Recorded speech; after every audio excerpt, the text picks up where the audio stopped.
আসসালামু আলাইকুম ওরহমতুল্লাহ বারকাত। আপনি যদি মুসলমান হয়ে থাকেন, সম্মানিত মুসলমান ভাই, আপনার দৃষ্টি আকর্ষণ করতেছি কয়েকটা মিনিট কথাগুলো শুনলে আপনি উপকৃত হবেন ইনশাআল্লাহ। সাম্প্রতি সময়ে জাতীয় সংসদ অধিবেশন চলাকালীন কুমিল্লা থেকে নির্বাচিত একজন সংসদ সদস্য, কুমিল্লার 6 থেকে সম্ভবত, ইসলামের মৌলিক বিধান পর্দা নিয়ে বেশ কিছু কটাক্ষ করেছেন, বেশ কিছু কুরুচিপূর্ণ মন্তব্য করেছেন, যেটা ওনার নিজের ব্যক্তিত্ব, নিজের রুচিশীলতা, নিজের ইমানের পরিচয় বহন করে। তো আমি আমার এই বক্তব্যতে, আমার এই কথা ভিডিওটির মাধ্যমে আমি ওনার নিজের দৃষ্টি আকর্ষণ করতেছি এবং বাংলাদেশের বাংলা ভাষাভাষী যত প্রিয় মুসলমান ভাই বোন আছেন আপনাদের দৃষ্টি আকর্ষণ করতেছি।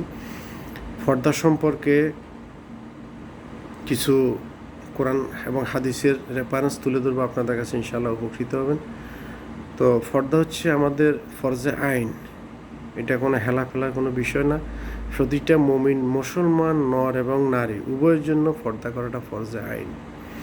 এই প্রসঙ্গে মহান আল্লাহ পাক পবিত্র কোরআনে সূরা আন-নূর 24 নম্বর সূরা 31 নম্বর আয়াত, এটা দ্রষ্টব্য, আপনারা একটু দেখে নেবেন কষ্ট করে। এটা সরল বাংলা অনুবাদ হচ্ছে যে, আর মুমিন নারীদেরকে বলুন তারা যেন তাদের দৃষ্টিকে সংযত রাখে এবং তাদের লজ্জাস্থানের হেফাজত করে। তারা যেন যা সাধারণত প্রকাশ থাকে তাছাড়া তাদের সৌন্দর্য প্রকাশ না করে, এবং তারা যেন তাদের ওড়না দ্বারা বক্ষদেশ আবৃত করে রাখে।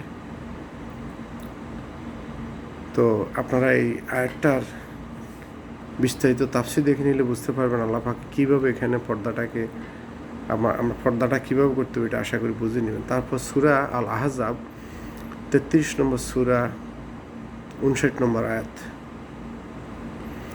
আপনারা আরবি টেক্সটের সাথে সাথে বাংলা অনুবাদটা একটু দেখে নেবেন তাফসীর সহ। সেটা হচ্ছে আল্লাহ পাক বলতেছেন, হে নবী, আপনি আপনার স্ত্রীগণ, কন্যাগণ এবং মুমিন নারীদেরকে বলুন তারা যেন তাদের চাদরের কিছু অংশ নিজেদের উপর টেনে দেয়। তারা যেন তাদের চাদরের কিছু অংশ নিজেদের উপর টেনে দেয় এবং এতে তাদেরকে চেনা যাবে সহজে, অর্থাৎ এতে করে তাদেরকে সহজে চেনা যাবে এবং তারা উত্ত্যক্ত হবে না। তারপর একই সূরা আল আহজাবের 33 নম্বর আয়াত, 33 নম্বর সূরা 33 নম্বর আয়াত, এটা বাংলা অনুবাদ হচ্ছে, তোমরা নিজ গৃহে অবস্থান করো এবং পূর্বে জাহিলিয়া যুগের মতো নিজেদের সৌন্দর্য প্রদর্শন করে বেরিও না। তারপর 4 নম্বর দলিলটা হচ্ছে সূরা আন-নূর 24 নম্বর সূরা 30 নম্বর আয়াত। আল্লাহ পাক বলতেছেন, মুমিন পুরুষদেরকে বলুন তারা যেন তাদের দৃষ্টি সংযত রাখে এবং তাদের লজ্জাস্থানের হেফাজত করে। অর্থাৎ মুমিন পুরুষরা তাদের দৃষ্টি সংযত রাখতে হবে এবং তাদের লজ্জাস্থানে হেফাজত করতে হবে। অথচ এই বুড়া খাটাস দাঁড়াই মোষ সম্পূর্ণ কিছু শ্বশ্রুমণ্ডিত একবারে সফেদ সাদা, ধবধবে সাদা হয়ে গেছে, বয়সের একটা পর্যায়ে চলে আসছে।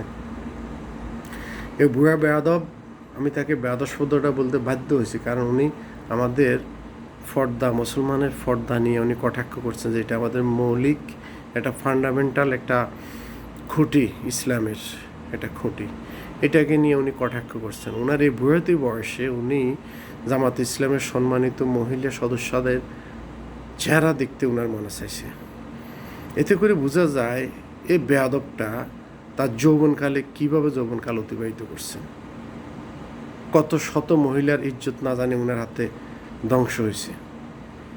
এই বেয়াদবের যদি মৃত্যু ভয় থেকে থাকে, এই বেয়াদব যদি মনে করে যে আমি আল্লাহ পাকের কাছে একদিন ফেরত যেতে হবে, আমাকে আমার প্রতিটা কর্মের জবাবদিহি করতে হবে, তাইলে এই বেয়াদবের দৃষ্টি আকর্ষণ করতেছি আমি বিশেষ করে এই বেয়াদব এই আয়াতগুলোর একটু তাফসীর দেখে নিস। যদি তোর সময় থাকে, দলের পদলেহন করার পর যদি তোর সময় থাকে, নিজের জন্য যদি কিছু সময় বাইর করতে পারিস, তাহলে মেহরবানি করে তোর নিজের উপর মেহরবানি কর। বেয়াদব, আল্লাহ পাকের কোরআনে কী বলছে এই কথাগুলো একটু দেখে নিস। তারপর যদি তওবা করস, আল্লাহ পাকের তওবার দরজা খোলা রাখছে। মৃত্যুর আগ পর্যন্ত তওবার দরজা খোলা আছে, মৃত্যুর যন্ত্রণা গড়গড়া আসার আগ পর্যন্ত। আল্লাহ পাক তোকে হেদায়েত দেখ, এই দোয়াটা করি। মুসলমানের আবেগ নিয়ে খেলিস না, যথেষ্ট তুই তোর দল খেলতেছস, আর খেলিস না মুসলমানের আবেগ নিয়ে, মুসলমানের ইমান নিয়ে। এই মরণ খেলা বন্ধ করবে আদব। তারপর প্রিয় মুসলমান ভাই, আপনাদের দৃষ্টিতে আমি সহিহ হাদিসের দুই একটা হাদিস উল্লেখ করতেছি। কাপড় পরে উলঙ্গ নারীদের ব্যাপারে সতর্ক বানিয়ে দিয়েছেন আল্লাহ রাসূল সাল্লাল্লাহু আলাইহি ওয়াসাল্লাম। কাপড় পরার পরও যারা উলঙ্গ থাকবে, আমি সহিহ মুসলিমের হাদিস নম্বর 2128 নম্বর হাদিসটা আপনাদের খেদমতে কোট করতেছি। সহিহ মুসলিম শরীফের 2128 নম্বর 2128 নম্বর হাদিসটা। এখানে রাসূলুল্লাহ সাল্লাল্লাহু আলাইহি ওয়াসাল্লাম বলছেন, জাহান্নামীদের দুই শ্রেণীকে আমি এখনো দেখিনি। এমন নারী যারা কাপড় পরিধান করে উলঙ্গ, নিজেরা পথভ্রষ্ট এবং অন্যদেরকেও পথভ্রষ্ট করে, তারা জান্নাতে প্রবেশ করবে না এবং জান্নাতে সুঘ্রাণও পাবে না। আজকে ওনার পিছনে যে সমস্ত এমপিরা বসে রয়েছে, মহিলা এমপিরা, তারা কাপড় পরে উলঙ্গ আছে কিনা আপনারা বিবেচনা করিয়েন। আর বেয়াদব তো ওগুলো দেখতে অভ্যস্ত। ও বেয়াদবের হয়তো বা মনোরঞ্জন এই সমস্ত বিএনপির নারী সদস্যদেরকে দিয়ে হচ্ছে না, তার মনোকামনা পূর্ণ হচ্ছে না, যার কারণে সে পর্দানশীল আমার বোনদের দিকে তার দৃষ্টি গেছে। তারপর আরেকটা হাদিস সম্পর্কে শুনেন। হাদিসটা সুনান আবু দাউদের 4160 নম্বর হাদিস। 4160 নম্বর হাদিস সুনান আবু দাউদ। এখানে এই হাদিসটা সম্পর্কে অনেক আলেম এটাকে হাসান পর্যায়ে হাদিস বলছেন। যাই হোক, আয়েশা বিনতে আবু বকর রাদিয়াল্লাহু তাআলা আনহা থেকে বর্ণিত, অর্থাৎ উম্মুল মুমিনিন আয়েশা রাদিয়াল্লাহু তাআলা আনহা থেকে বর্ণিত, একদিন আসমা বিনতে আবু বকর রাদিয়াল্লাহু তাআলা আনহা, অর্থাৎ আয়েশা রাদিয়াল্লাহু তাআলা আনহার বোন, উনি ফাতলা কাপড় পরে রাসূলুল্লাহ সাল্লাল্লাহু আলাইহি ওয়াসাল্লামের কাছে আসছেন। আসার পরে তিনি মুখটা ফিরিয়ে নিছেন।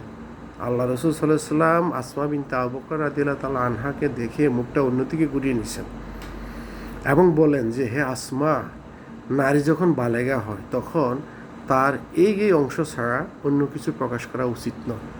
এই অংশ বলতে রাসূলুল্লাহ সাল্লাম বলছেন যে তিনি মুখমণ্ডল এবং দুই হাতের দিকে ইঙ্গিত করছেন।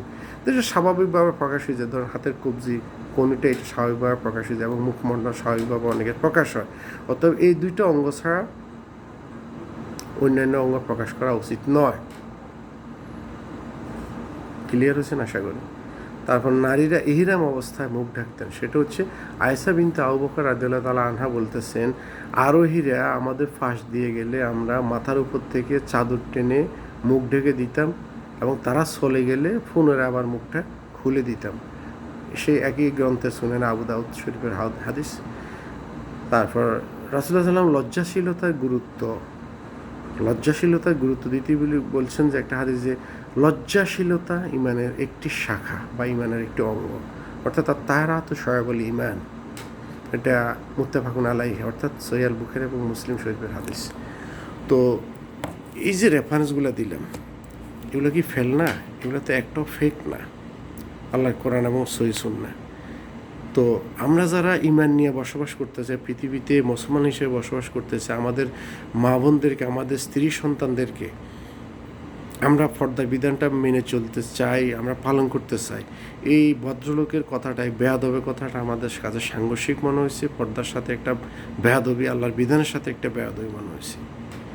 তো আমরা দোয়া করি আল্লাহ পাক এই বেয়াদবকে হেদায়েত দেখ, হ্যাঁ, এই বেয়াদবকে হেদায়েত দেখ, এবং সাথে সাথে যারা পর্দা নিয়ে কটাক্ষ করেন বাংলাদেশে, যারা পর্দা করি চলার পরে এদেরকে মধ্যযুগের বিভিন্ন রকমের উপাধি দিয়ে দেখেন, আল্লাহ পাক সবাইকে হেফাজত করুক এবং হেদায়েত দেখ। ওমা তাওফিক ইল্লা বিল্লাহ। আল্লাহ পাক সবাইকে তৌফিক দেখ। আসসালামু আলাইকুম ওয়া রাহমাতুল্লাহি তাআলা ওয়া বারাকাতুহু।